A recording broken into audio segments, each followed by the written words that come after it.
ओम सहनाववतु सहनौ भुनक्तु सह वीर्यं करवावहै तेजस्विनावधीतमस्तु मा विद्विषावहै। ओम शान्तिः शान्तिः शान्तिः। अष्टावक्र गीता महत्त्वपूर्ण गीता ग्रन्थ हो। आज हामी अष्टावक्र गीताको परिचय भागलाई अगाडि बढाउनेछौँ। आजको पहिलो श्रृङ्खलामा अष्टावक्र को थिए, अष्टावक्र गीता के हो र अष्टावक्र गीता किन सुन्ने, किन पढ्ने, अष्टावक्र गीता पढेर हामीलाई के हुन सक्छ, एउटा प्राकल्पना, एउटा पूर्व चिन्तन हामी आज प्रस्तुत गर्छौँ। अष्टावक्र गीता श्रीमद् भगवत गीता पछाडि सबैभन्दा बढी महत्त्वपूर्ण मानिएको ग्रन्थ हो र सुनिएको ग्रन्थ हो। तर एक दृष्टिले विचार गर्ने हो भने श्रीमद् भगवत गीता भन्दा पनि धेरै माथिको ग्रन्थ हो। त्यसकारणले गीताको परम्परामा अहिले हामीले सुनेका लगभग 50औं र अझै बढी खोजमेली गर्दा सैकडौं गीता ग्रन्थहरूमध्ये अष्टावक्र गीता सबैभन्दा तगडा, सबैभन्दा बढी शक्तिशाली, सबैभन्दा बढी लगभग मेडिकलको भाषामा भन्नुपर्दा हाई डोजको औषधि भन्न सकिन्छ। यो सजिलै पचाउन गाह्रो पर्ने, सजिलै यसलाई स्वीकार गर्न गाह्रो हुने, यसलाई अनुसरण गर्न अप्ठ्यारो हुने, तर ज्यादै महत्त्वपूर्ण चाहिँ नि यो अष्टावक्र गीता छ। पहिला अष्टावक्र को थिए भन्ने कुरा कतिपय साधकहरूले सुनिसक्नुभयो होला, तर पनि अष्टावक्रको सम्बन्धमा खास धेरै लामो इतिहास, धेरै लामो कथा, धेरै त्यस्तो केही छैन। तर एउटा चाहिँ हामीले गौरव गर्नुपर्ने विषय के छ भने राजा जनक जो नेपालको एउटा महत्त्वपूर्ण विभूतिको रूपमा मानिन्छ, राजा जनकको राजसभासँग अष्टावक्रको सम्बन्ध छ। त्यसैले अष्टावक्रलाई नेपालले गौरव गर्नुपर्ने, नेपालले हाम्रा ऋषि हुनुहुन्थ्यो भनेर महत्त्वपूर्ण दृष्टिले चाहिँ गौरव गर्नुपर्ने भनेर मान्न सकिन्छ। ऋषि परम्परामा अष्टावक्रको ज्यादै ठुलो एउटा छुट्टै पहिचान छ। उनको चाहिँ अष्टावक्र नाम किन रह्यो भन्ने कुरा ज्यादै रमाइलो प्रसङ्गबाट थाहा हुन्छ। अष्टावक्र चाहिँ कहोड भन्ने ऋषिका छोरा थिए। उनका मामा घरको हजुरबाको नाम चाहिँ उद्दालक थियो, जो उपनिषदमा श्वेतकेतु उद्दालक भनेर छान्दोग्य उपनिषद, बृहदारण्यकमा पनि विभिन्न ठाउँमा उद्दालकको कथा आउँछ। त्यो उद्दालकजी ज्यादै ज्ञानी ऋषिको रूपमा परिचित छन्। उनका एकजना शिष्य थिए। ती शिष्यको नाम कहोड थियो। ती कहोड चेलालाई उद्दालकले नै शास्त्र पढाएका थिए भन्ने पनि सुनिन्छ। अष्टावक्रले आफ्ना शिष्यलाई पढाउने क्रममा, शिक्षा दीक्षा दिने क्रममा ज्यादै प्रतिभावान, मेधावी भएको देखेर ती कहोडलाई उद्दालकले आफ्नी छोरी दिए भन्ने सुनिन्छ। कतिपय लेखकहरूले लेखेका छन्। उनको छोरीको नाम सुजाता थियो। सुजाताको कहोडसँग विवाह भयो। ती कहोड चाहिँ ज्ञानी थिए, विद्वान थिए। कहोडले चाहिँ नि शास्त्रहरू पढिरहन्थे र उनकी पत्नी चाहिँ नि सुजाता गर्भवती भएकी थिइन्। पत्नी गर्भवती भएको बेलामा शास्त्रहरू सुनाउने हाम्रो परम्परा हो। अचेल चाहिँ गर्भवती भए पनि उनीहरूले के फिल्महरू हेर्ने, विशेष गरी हत्या, विशेष गरी चाहिँ यो के अरे क्षेप्यास्त्रहरू, खेलको सम्बन्धमा पनि विभिन्न किसिमका चाहिँ ती काटे मारेका, हानेका वा केही अश्लील दृश्यहरू हेर्ने गरेकै कारणले गर्दा नयाँ सन्ततिहरूमा चाहिँ एउटा मर्यादा विपरीत जाने एउटा चिन्तन बनेको, मतलब अहिले एउटा परम्परा बनेको छ भन्ने पनि लाग्छ। तर हाम्रो प्राचीन विज्ञानले के भन्छ भने गर्भवती भएको बेला बुझ्नु पर्दैन, बरु उसले केही सुन्यो भने जे सुन्छ त्यसको संस्कार चाहिँ उसको मनभित्र गहिरो पर्छ। यो प्रसङ्ग चाहिँ पुराणका अरू कथाहरूबाट पनि सुन्न सकिन्छ। प्राचीन विज्ञान यो। हिरण्यकशिपुको पत्नी कयादु थिइन्। मैले अन्यत्रको प्रसङ्ग जोडेँ। हिरण्यकशिपुकी पत्नी कयादु थिइन्। उनी गर्भवती थिइन्। गर्भवती भएको बेला इन्द्रले उनलाई मार्न वा खेद्न खोज्दा उनी दौडिँदै नारद ऋषिको आश्रममा पुगे। नारदले त्यतिखेर जे कुराहरू सिकाए त्यो सुनेर कयाधुको मनभित्र, कयाधुको सम्झनामा रहेन, तर कयाधुको गर्भभित्र रहेको बच्चाले चाहिँ सबै सम्झ्यो पछि ध्रुवलाई के प्रह्लादलाई कयाधुको छोरा प्रह्लादलाई साथीहरूले सोधे, तपाईँले यो कुरा कहाँबाट सिक्नुभयो भनेर सोद्धा म आमाको गर्भभित्र रहँदा जे सुनेको थिएँ त्यो मलाई बलियो संस्कारको रूपमा बन्यो। आज मैले थाहा पाइरहेको छु। स्त्रीत्वात् मातुस्तिरोदधे, बरु आमाले चाहिँ सम्झिनु भएन, मैले चाहिँ सम्झिएको छु भनेर गर्भमा सुनेको कुराको याद गर्छन् प्रह्लादले। यो एउटा उदाहरणको लागि मैले अन्यत्रको प्रसङ्ग लिएर आएँ। सुजाता गर्भवती थिइन्। गर्भवती भएको बेला पनि सामनेमा राखेर वेदका मन्त्रहरू सुनाउने, शास्त्रहरू सुनाउने हाम्रो प्राचीन परम्परा हो। कहोड ऋषिले वेद पाठ गर्दै थिए। वेद पाठ गर्दै गर्दा अचम्मको कुरा सुनिन्छ कि पेटभित्र बसेको गर्भभित्र रहेको बच्चा अष्टावक्रले, अष्टावक्र त उनको नाम बनिसकेको थिएन, जे होस्, गर्भभित्र रहेको बच्चाले आफ्ना बाबाले पढेको वेद पाठ गल्ती भयो भनेर भित्रैबाट प्रश्न उठाए। भित्रैबाट चाहिँ नि बाबा यो ठिक भएन पढाइ, हजुरको पढाइमा चाहिँ नि स्वर मिलेको छैन, हजुरको पढाइ अशुद्ध भयो भनेर गर्भभित्रैको बच्चाले प्रश्न उठाउँदा पितालाई चाहिँ रिस उठ्यो र उनले चाहिँ कतिपय ठाउँमा शाप दिए भन्ने छ, कतिपय ठाउँमा चाहिँ प्रहार गरे भन्नेसम्म छ। त्यसको प्रभावले चाहिँ पेटभित्रको बच्चा नै 8 ठाउँमा टेढो भएर बाङ्गो भएर जन्मिनु पर्यो। अष्ट भनेको 8 ठाउँमा, वक्र भनेको बाङ्गो भएर विचित्र ढङ्गको चाहिँ टेढो मेढो भएर हिँड्नुपर्ने भएको हुनाले उसको शरीर चाहिँ 8 ठाउँमा चाहिँ एकदम बाङ्गो भएको हुनाले चाहिँ उनको नाम अष्टावक्र थियो भन्ने प्रसिद्ध छ। अष्टावक्र तर पनि अब पिताजीको पिताजीले पढेको विषयमा पनि प्रश्न गर्न सक्ने भनिसकेपछि पनि कति तगडा थियो होला। उनले चाहिँ आफ्नो बाल्यकालमा नै धेरै शास्त्रहरू पढेर प्रकाण्ड विद्वान पनि भए। एक पटकको कुरा हो, राजा जनकको राजसभामा एकजना बन्दी नाम गरेका कोही, बन्दी भन्छन् उनलाई, बन्दी नाम गरेका कोही विद्वान थिए। सुनिन्छ उनी चाहिँ कुनै वरुण लोकको, अन्यत्रको द्वीपको, अन्यत्रको कुनै ठाउँको चाहिँ काम गर्नका लागि आएका थिए। त्यतिखेर वरुण लोक भनेर पानीको देवताको रूपमा रहने जो वरुण देवता भनिन्छ, त्यो वरुणको लोकमा चाहिँ छुट्टै एउटा जाने आउने चाहिँ विशेष शक्तिशाली व्यक्तिले गर्दथे। कहीँ अन्यत्रको लोकमा चाहिँ, अन्यत्रको एउटा द्वीपमा भनौँ अथवा अन्यत्रको कुनै ब्रह्माण्डमा भनौँ, अथवा हामीले अहिले कुनै तरिकाले बुझ्न सक्छौँ, तर त्यतिखेर एउटा पौराणिक आख्यानमा यस्तो कुरा सुनिन्छ। त्यतिखेर चाहिँ नि एउटा ठुलो राजसभा अथवा त्यहाँ केही थियो। यो प्रसङ्ग पछाडि गएर जोडिन्छ। राजा जनकको राजसभामा तिनी बस्थे र उनले एउटा शर्त बनाएका थिए कि राजसभामा मसँग शास्त्रार्थ गर्न जो आउँछ त्यसले मलाई जित्यो भने उसले जे भन्छ त्यो म मान्छु, मैले उसलाई जितेँ भने, उसले हार्यो भने हार्ने व्यक्ति चाहिँ पानीमा गएर डुब्नुपर्छ अथवा डुबेर उसको मृत्यु हुनेछ भनेर त्यस्तो घोषणा गरेको थियो। धेरै विद्वानहरू उसलाई जित्छौँ भनेर गए। प्राचीन परम्परामा शास्त्रार्थ गर्ने, शास्त्रको गहिरो व्याख्या गर्ने, त्यसपछि निष्कर्ष निकाल्ने, ठुला ठुला विद्वान विदुषीहरूको पहिचान हुने यस्तो परम्परा थियो। राजा जनक चाहिँ त्यो शास्त्रार्थ गराउने एउटा राजाको रूपमा परिचित थिए, जसले शास्त्रको मर्म बुझ्छ उसले शास्त्रार्थ गराउँछ। राजा जनकको दरबारमा देश विदेशका ठुला ठुला विद्वानहरू आएर आफ्नो विद्वत्ताको प्रदर्शन गर्दथे। त्यसै सिलसिलामा राजाको राजसभामा ती कहोड पनि गए, जो अष्टावक्रका पिता थिए। ती कहोड पनि राजसभामा गए, ठुलो विद्वान के अरे आफ्नो विद्वत्ता प्रदर्शन गरे। तर ती बन्दी नाम गरेका जो त्यहाँ खतरनाक विद्वान थिए, उनले चाहिँ जुन शास्त्रार्थको शर्त गर्थे पहिले, उनको एउटा पहिले शर्त थियो कि जसले शास्त्रार्थमा बन्दीसँग हार्छ त्यसले चाहिँ जल समाधि लिनुपर्छ, पानीमा गएर डुबेर मर्नुपर्छ। स्वीकार गर्नेले गरे, केही विद्वानहरू त्यसै गरी पानीमा डुबेर मरेछन् पनि। तर मर्नुको तात्पर्य उनले चाहिँ कुनै अन्यत्रको लोकमा लगेर त्यो विद्वानहरूको चाहिँ उहाँ सम्मान गर्थे, उहाँ कुनै काम गर्दथे भन्ने पनि प्रसङ्ग सुनिन्छ।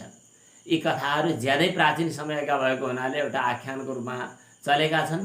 जति आख्यान सुनिएका छन् ती सबै त्यही रूपमा नभए पनि यसको कुनै न कुनै ऐतिहासिक सत्यता पनि हुनसक्छ। त्यसपछि शास्त्रार्थ सुरु भयो।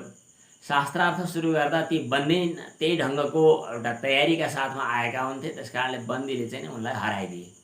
हराएपछि पहिलेको शर्त अनुसार कहोड पनि पानीमा गएर डुबेर मरे। उनले जल समाधि लिए, पानीमा डुबेर मरे। त्यस अष्टावक्र चाहिँ सानैमा उनले जे सुनेका थिए त्यो बहुत गहिरो उनको छाप थियो। त्यसैले उनी ठुलो विद्वान बनेका थिए अष्टावक्र। अर्का चाहिँ जो उनको हजुरबा, मामा हजुरबा थिए श्वेतकेतु, के अरे उद्दालकका छोरा श्वेतकेतु। उद्दालक र श्वेतकेतुको कथा चाहिँ छान्दोग्य उपनिषदमा पनि आउँछ। अत्यन्तै महत्त्वपूर्ण प्रसङ्ग आउँछ त्यहाँनिर।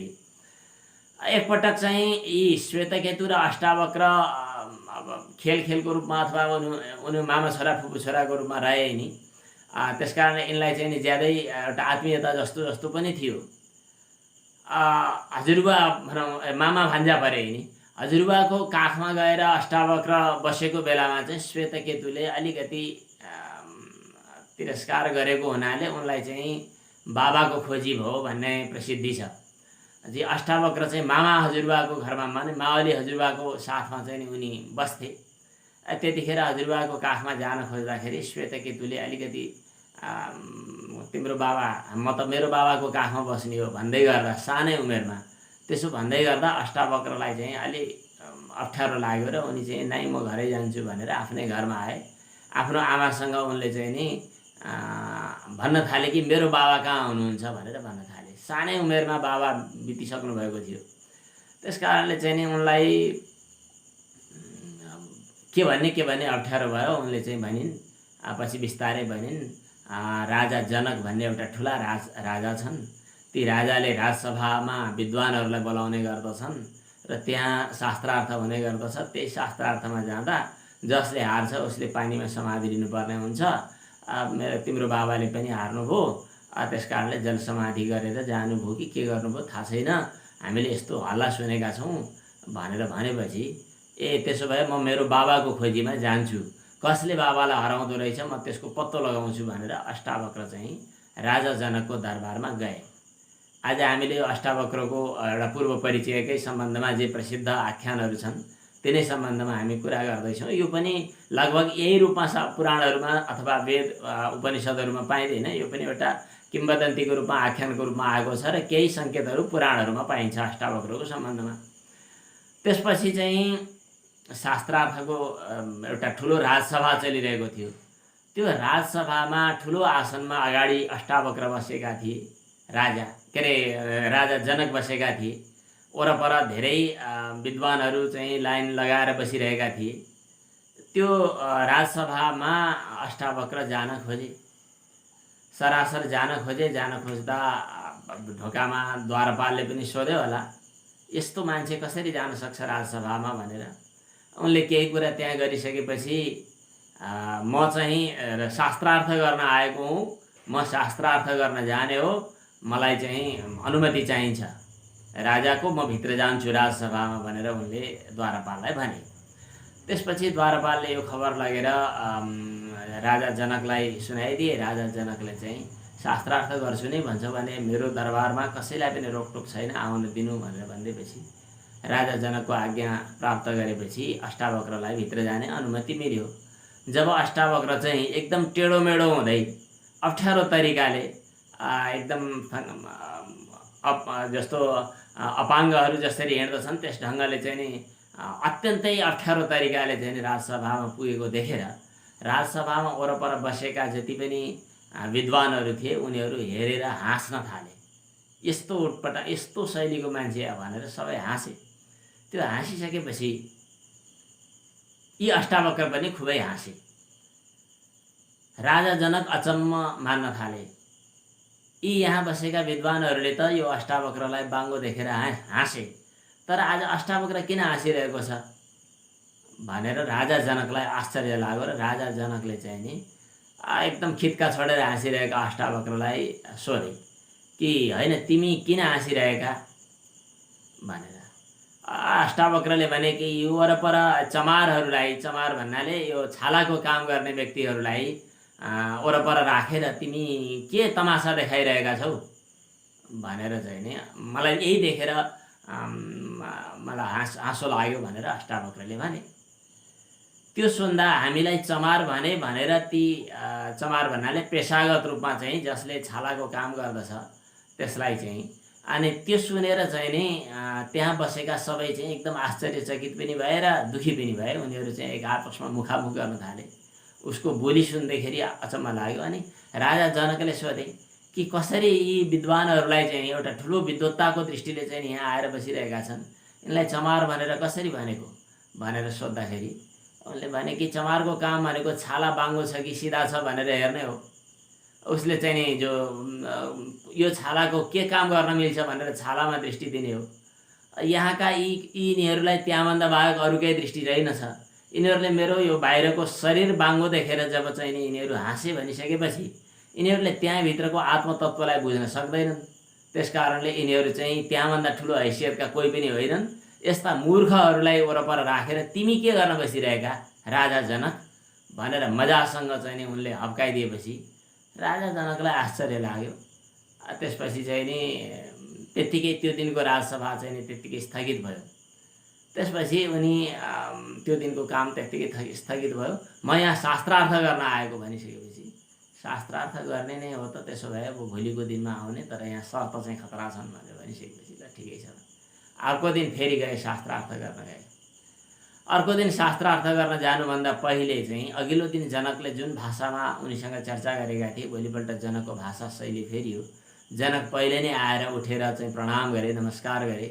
त्यसपछि चाहिँ नि शास्त्रार्थमा चाहिँ नि बन्दिन नाम गरेको विद्वान पनि आइपुग्यो, वरपरका सबै आए। त्यसपछि चाहिँ ती बन्दिन नाम गरेको चाहिँ नि जो विद्वान थियो उसले चाहिँ भन्यो कि शास्त्रार्थको शर्त मन्जुर छ। अष्टावक्रले भने मन्जुर छ, तर मेरो तर्फबाट पनि शास्त्रार्थको शर्त छ। के शर्त छ त भन्दाखेरि जुन शर्त मलाई लागु हुन्छ त्यो शर्त तिमीलाई पनि लागु हुन्छ। तिमीले हार्यौ भने तिमी पनि गएर जल समाधि लिनुपर्ने हुन्छ भनेपछि स्वीकार छ त भन्नै पर्यो उसले, किनभने ऊ आजसम्म कसैसँग हार्दैन थियो बन्दी। त्यसपछि ल ठिकै छ त भनेर शास्त्रार्थ सुरु भयो। सुरु भएपछि अष्टावक्रसँग शास्त्रार्थमा उसले मतलब हार्यो, जित्न सकेन। नसकेपछि अष्टावक्रले चाहिँ नि ल त्यसो भए अब तिमीले पहिले शर्त चाहिँ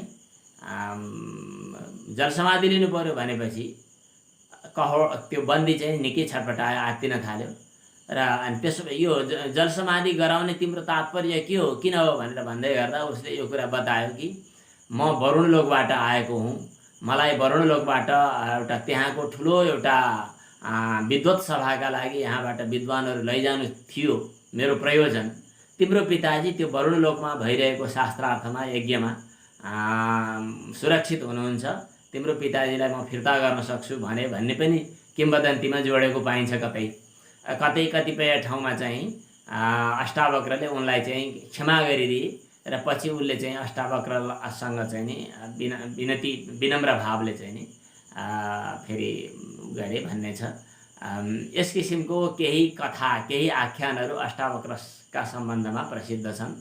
तर अष्टावक्रका सम्बन्धमा यसबाहेक अरू खासै कथाहरू, खासै चाहिँ किम्वदन्तीहरू सुनिँदैनन्। यति मात्रै छ कि राजा जनकको राजसभामा अष्टावक्रको धेरै ठुलो प्रभाव थियो र राजा जनक जुन राजा जनकको एउटा दर्शन आज प्रसिद्ध छ। राजा जनक चाहिँ वेदान्त परम्परामा माने एउटा दार्शनिक परम्परामा यति ठुला विद्वान थिए, यति ठुला चाहिँ एउटा प्रभावशाली व्यक्ति थिए जसको तुलना आजसम्म भएका विद्वानहरूको अरू कसैसँग गर्न सकिँदैन। राजा जनक चाहिँ एउटा प्रखर एउटा छुट्टै दार्शनिक थिए। राजा जनकको चाहिँ दर्शनको सम्बन्धमा प्रसिद्धि के छ भने पुराणहरूमा आउँछ। शुकदेवजी वेदव्यासका छोरा शुकदेवले ज्ञान प्राप्त गर्नका लागि राजा जनककोमा गएका थिए। बाबाले सिकाएर शुकदेवलाई ज्ञान हुन सकेन। शुकदेवले ज्ञान प्राप्त गर्न चाहिँ राजा जनकको दरबारमा गएका थिए भन्ने कुरा पुराणहरूमा पाइन्छ। शुकदेवलाई अवधूत ज्ञानीको रूपमा धेरै ठाउँमा वर्णन गरिएको छ। श्रीमद् भागवतमा शुकदेव भनेर ज्यादै अवधूत ज्ञानीको रूपमा प्रशंसा गरिएको छ।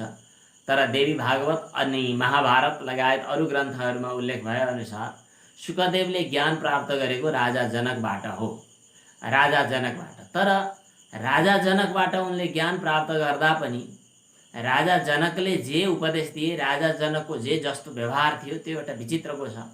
राजा जनकले आफ्नो राजसभामा बसेर शास्त्रार्थ गर्दै गर्दा, जो हाम्रो जनकपुर जसको नामबाट प्रसिद्ध छ, रामको ससुरा भन्नुपर्छ, शास्त्रार्थ गर्दै गर्दा समाचार आयो कि अहिले महाराज दरबारमा आगलागी भइरहेको छ। राजा जनकले भन्थे चाहे पुरै जनकपुर डढेर खत्तम भइसकोस् तर मेरो केही पनि हलचल हुँदैन, म चाहिँ डर्दिनँ भनेर उनले आफ्नो दृष्टिले चाहिँ नि गर्ने बेला गर्थे। तर राजा जनक जस्तो प्रखर कर्मठ राजयोगी पनि व्यक्ति अर्को थिएन। तर त्यहाँ उनी भित्र चाहिँ रहेको जो चेतना थियो, आत्मबोध थियो, त्यो आत्मबोधको बलले गर्दा राजा जनक चाहिँ सफल राजनेता पनि थिए र राजयोगी पनि थिए। उनी कर्मठ भइकन पनि त्यागी भएर भागेर संसार छोडेर अनि ज्ञानी बनेका अरू धेरै उदाहरणहरू छन्, अथवा ज्ञानी बन्नको लागि व्यवहार विषय छोडेका अरू धेरै उदाहरण छन्। तर राजा जनक चाहिँ व्यवहारको बीचमा रहेर पनि ज्ञानी थिए, कमल हिलोको बीचमा रहेर पनि फुल थियो। त्यो प्रेरणा चाहिँ राजा जनकलाई अष्टावक्रबाट प्राप्त थियो। कर्मणैः संसिद्धिम आस्थिता जनकादय भनेर गीतामा कर्मबाटै व्यवहारमा रहेर नै राजा जनक चाहिँ सफल राजा थिए भनेर उल्लेख गरेको पाइन्छ। र यो श्रीमद् भगवत गीता जो अहिले ज्यादै प्रसिद्ध छ, यो गीताको अन्तिम निष्कर्ष के होला भन्ने सम्बन्धमा आजसम्म पनि विद्वानहरूले निर्णय गर्न सकेको पाइँदैन। कतिले भन्छन् यो त भक्तियोगको ग्रन्थ हो, कतिले भन्छन् होइन यो त ज्ञानयोगको ग्रन्थ हो, किनभने ज्ञानादेव तु कैवल्यम ज्ञाने परिसमाप्यते गीतामा आएको छ। होइन यो त भक्तियोगको ग्रन्थ हो, किनभने त्यहाँ चाहिँ सर्वधर्मान परित्यज्य मामेकम शरणम व्रज भनेर भक्तिको सम्बन्धमा कुरा गरिएको छ। होइन सन्यास सिकाएको छ, कहाँ हुने होइन कर्म पो सिकाएको छ भनेर गीताका सम्बन्धमा मान्छेले आफ्नो अनुकूल व्याख्या गर्छन् र आफ्नो अनुकूल त्यहाँ अहङ्कारलाई परिपोषण गर्ने खुराक पाउँछन् भगवत गीताबाट। त्यसैले सबैले भगवत गीतालाई ठिक हो यो ग्रन्थ त भनेर पढ्छन्, ज्यादै सम्मानित छ। लगभग करोडौँ होइन 50औं करोड प्रतिहरू चाहिँ गीताका आजसम्म बिक्री भइसके, वितरण भइसक्यो। विश्वमा चाहिँ गीता लगभग सर्वाधिक खरिद गरेर पढिएको ग्रन्थ, धार्मिक ग्रन्थको रूपमा सर्वाधिक खरिद गरेर पढिएको ग्रन्थको रूपमा गीताको प्रसिद्धि छ। तर अष्टावक्र गीताको त्यति धेरै प्रसिद्धि छैन। किनभने गीता भगवत गीता चाहिँ आफू अनुकूल व्याख्या गर्न पाइन्छ। कतिपय व्यक्तिहरूले आफू अनुकूल भयो भने त्यसलाई महत्त्वपूर्ण मान्छन्।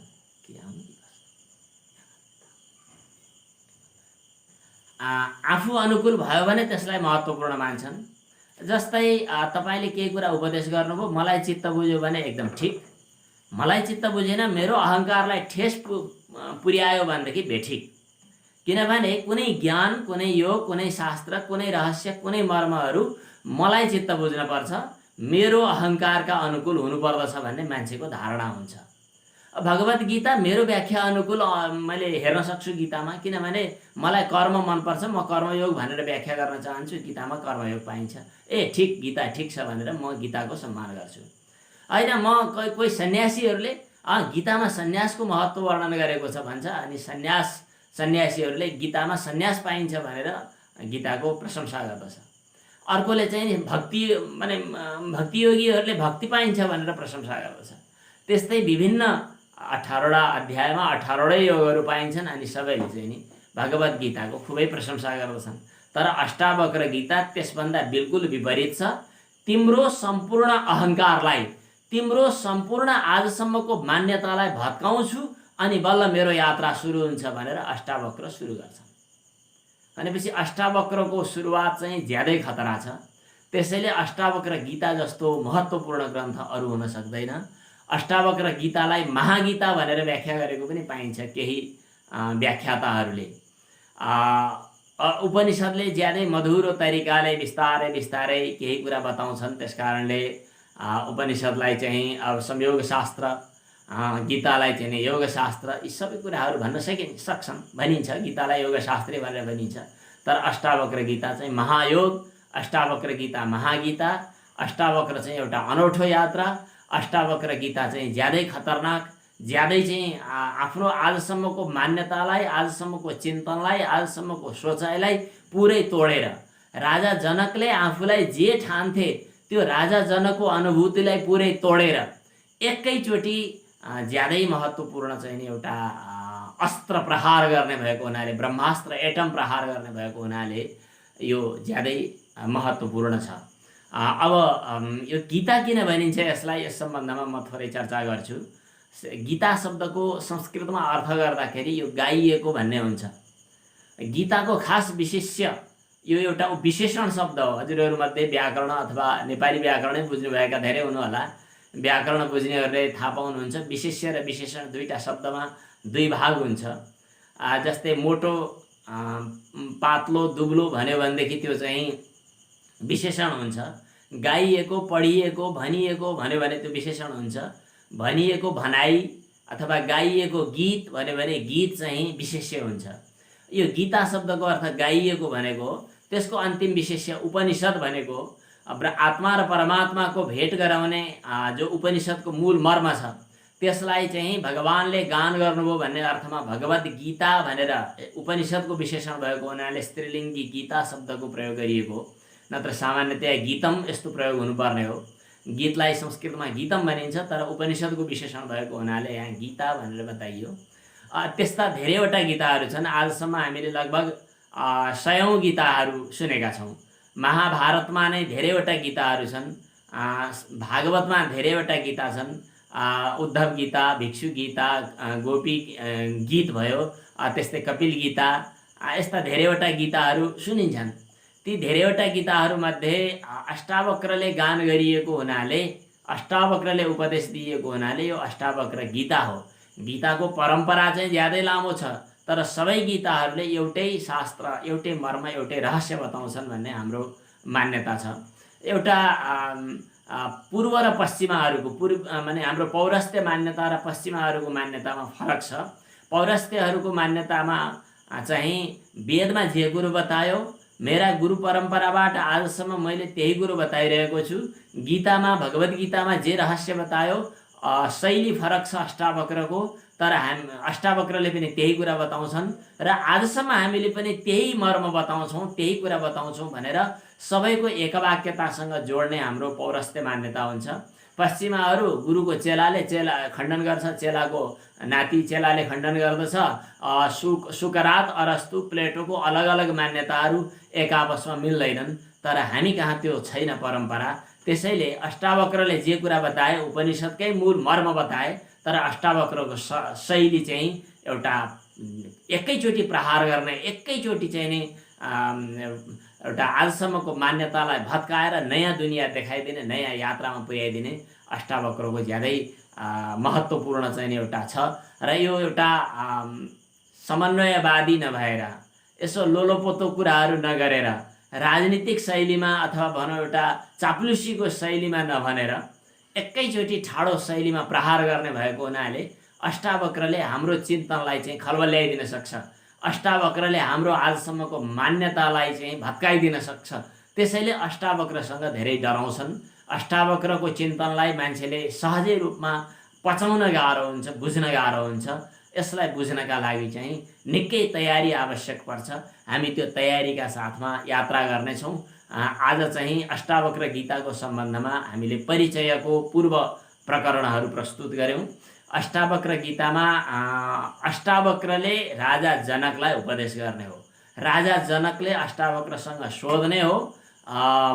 अष्टावक्रले सोधेको प्रश्नको एकैचोटि उनले उत्तर दिने हो।